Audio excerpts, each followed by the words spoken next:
Sir ఒక కొంటే ప్రశ్న, మెగాస్టార్ గారితో ఏ హీరోయిన్ గారి కాంబినేషన్ మీకు తెర మీద మీరు తీసిన సినిమాల్లో కానీ ఇంకా వేరే సూపర్గా అనిపించింది సార్?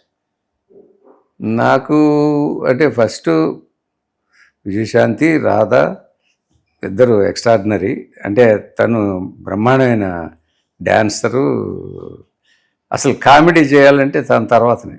ఈ రోజుకి నేను మొన్న ఎప్పుడో కలిసి ఇద్దరం ఒక గంట సేపు కూర్చున్నప్పుడు కూడా అదే చెప్పాను. అంటే నవ్వుతున్నాడు ఆయన. కామెడీ చేయాలంటే చిరంజీవి గారి తర్వాతే. బ్రహ్మాండంగా చేస్తాడు. అసలు ఒళ్ళంతా కామెడీ పలుకుతుంది అతనికి, ఒళ్ళంతా పలుకుతుంది. సో అట్లా మ్యాచ్ చేయగలిగిన వాళ్ళు శాంతి, విజయశాంతి కానీ, రాధ కానీ, రాధిక కానీ.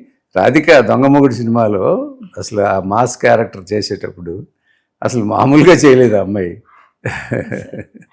Wonderful sir. సో రాధికని, రాధాని ఫస్ట్ తెలుగులో ఇంట్రడ్యూస్ చేసింది నేనే, నిరోషాని.